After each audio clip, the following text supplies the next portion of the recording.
Good evening and welcome to my channel. Tonight we'll be reading Starry Bride by Nicholas Leonard. My name is Ryland Callender. I'm a technician from Canada, and I'd like to tell you about the strangest wedding that I had ever been to. Last year I decided to drive down to Salem, Massachusetts at the end of December. It was my second day on the road, and I was crossing through New Hampshire when destiny waved its hand and made me hungry enough to pull into a Chinese restaurant on the side of the road. I had been driving down Route 16 for quite a while. All the white-haired pine trees seemed stoic in the height when I stepped out of the car. A mountain was in the distance, watching over the pine trees like a Titan grandfather. I was a tick in his millions of grandchildren. The whole scenery felt wild and heroic and serene, white and green. I realized just how out of place I was when I entered. There were empty tables, but the bar was alive with people much older than myself. They were laughing and having their own conversations while a neglected television played videos of cats and dogs. These people, old as they were, dressed as if they were still working. Dirt had been frosted into the skin on their hands, but it was there like a reward, a medal to be worn on the hand. It had been so cold outside that my breath remained visible in its rhythmic spurts as I stood there and surveyed the crowd. I rubbed my hands together, which suddenly seemed so much cleaner than before, and I quietly thanked myself for deciding to wear my striped sweater vest that morning. When my eyes went to search for a bartender or waiter, and when it seemed that the bar and restaurant itself was run by the elderly patrons, I went to walk back outside until I noticed a man sitting alone at the other side of the bar. His hair was not silver, but dirty blonde. He was wearing a white and blue flannel sweater. His skin was tanned from probably working outside, and I imagined he would be like the elderly patrons in a couple of decades.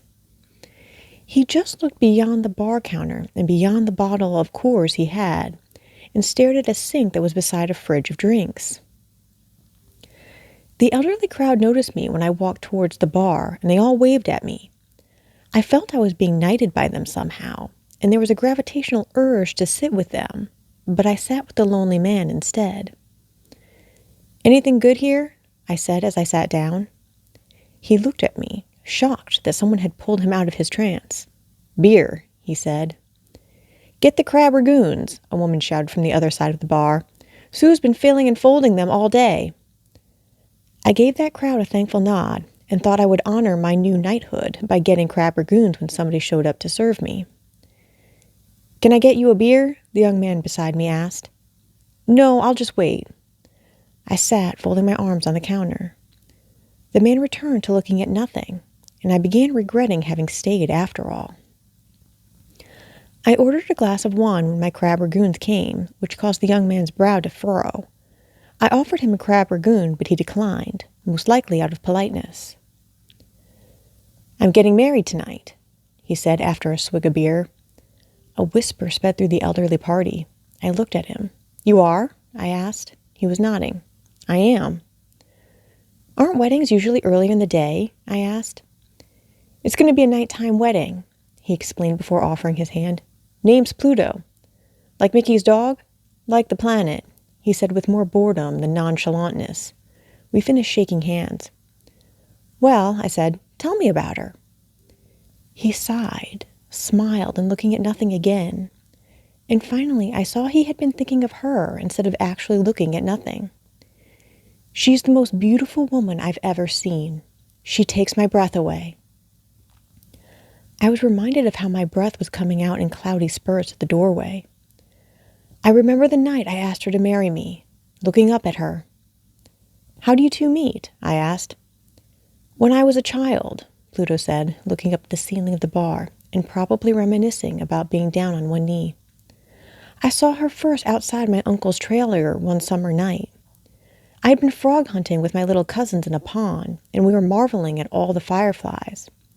But my attention slowly turned when I saw her." He looked down from the ceiling and at me. He was smiling a calm smile that made me feel comfortable, and I knew that Pluto had the same knighthood I had received when I entered. You might not believe me, he continued, his hand hugging his bottle, but one winter night, years later, I saw her right outside my house, looking at me the way she did that night outside my uncle's. You recognized each other? I asked. How'd she find you? He was shaking his head in wonderful disbelief. We recognized each other straight away. I don't know how she found me. I don't know how she knew to stand outside of my house and wait for me, but she did. I turned and addressed the elderly party. Are any of you guys coming to the wedding? That's our bedtime, one of the elders shouted, and the others laughed. Do you want to come? Pluto asked me. Why the heck not? I shrugged and sipped my wine. Wait until you see her. He was looking into nothing again, where his bride was framed. She's gorgeous. The most beautiful thing I ever saw. Do you like freckles? Sure, I said. She's got freckles all over her.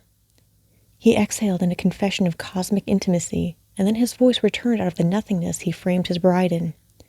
She has a dark countenance. Like a goth girl? I inquired, half jokingly, half serious. He nodded, chuckling wonderfully. Like a goth girl.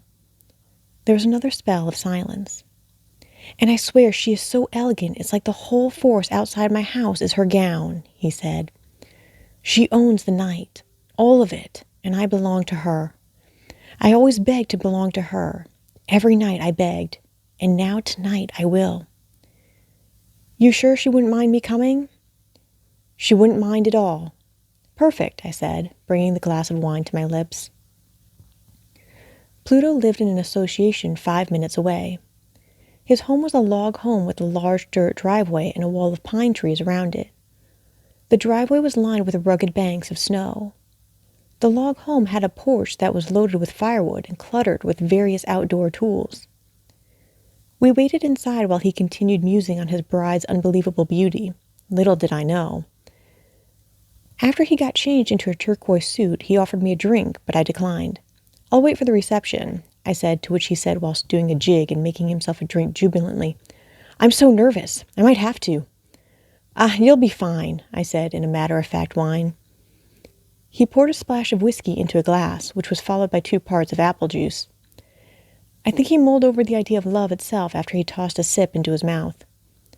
Whatever conclusion he came to was where the romance of Spanish guitars opened up the heart, and his heart was so open that the rest of him was closed, thus his looking into nothingness again. Watching a man sip on apple juice and whiskey before his wedding night might actually be more interesting than drinking the whiskey itself. How thoughtful he looked.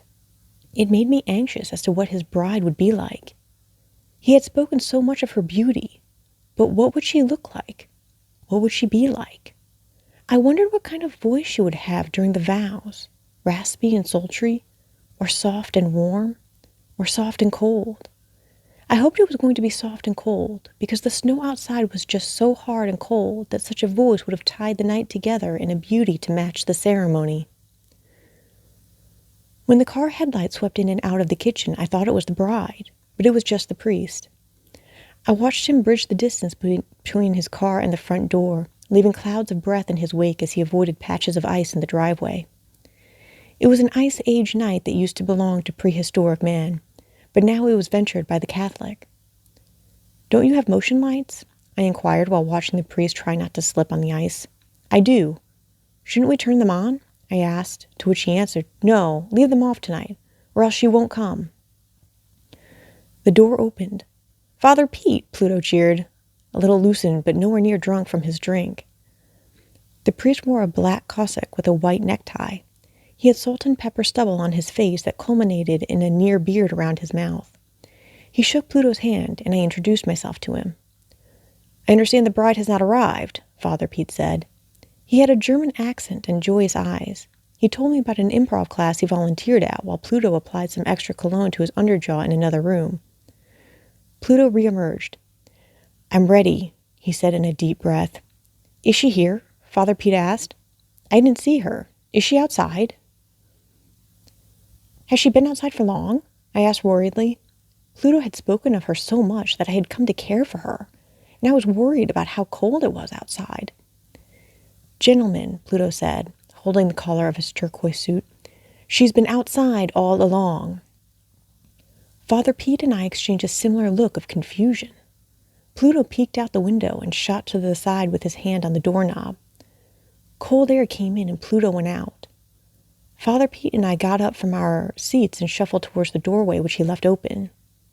He hadn't been concerned about the ice because he was already at the end of the dirt driveway. We watched him stand not the way a groom would, but stand the way someone might while looking up at an alien spaceship. It made both the priest and I a little wary to step outside. But a wedding needs a priest and a witness. I looked around when we came outside. Where is she? I asked, looking from side to side, looking into the trees and down the hill of the dirt road. She's here, Pluto said while looking up. We watched his posture relax backwards as if he was catching the weight of something truly great. She's here, he cheered. She actually came. I walked around the priest, feeling but not letting the ice sweep me off my feet. I was looking up too, and I saw what had filled the nothingness in which Pluto looked into. The stars. The priest hadn't caught on yet. He was still looking around. Where is the bride? He asked.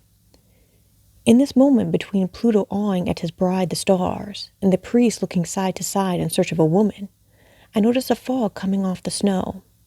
It was warming up, and that was causing all of the snow to become a ghost a little too quickly. The fog was rising and obscuring the woods behind the trees, and it made the log home and dirt seem even more isolated. I watched Pluto turn in place, his balance not threatened by his drinking, but by the ice. I could see his breath coming out of his smile while he looked up at the stars. So I decided to look up at the stars too, and it was just as beautiful as he had described it all along. When I tell you that it was as if the world opened up when it wasn't supposed to, I mean it in the most profound way possible. I saw the freckles of outer space, all out of place and in their places perfectly.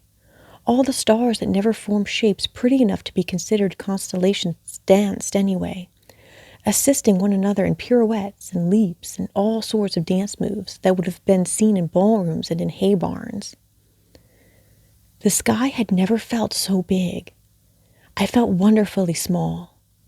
I felt like a little kid at a wedding whose parents urged him to be quiet beforehand. And with every cloud that fled my lungs and jumped into the arms of the night, I became jealous of Pluto. Believe it or not, but I felt that the starry night sky accepted every one of my frost-wrapped breaths the way a bride reaches down to accept all the meaningless lilies and roses of confused children who only knew to give her flowers because she was ready. I wish I could remember exactly how the ceremony went. What I do remember is how Father Pete entertained Pluto, taking out his little book and reading from it while Pluto finally contained himself and stood beside him with his hands clasped. He was looking up dotingly all the while the priest spoke. None of Father Pete's improv classes could have prepared him for this. What love was in Pluto's eyes while he looked up at the stars. What peace, what contentedness possessed him. You can choose to not believe me, but I would have sworn I saw a shooting star falling after Father Pete asked, "Do you," he hesitated and looked up at the stars, "take Pluto to be your lawfully wedded husband?" He turned to Pluto. "And do you, Pluto, take this to be your lawfully wedded wife?"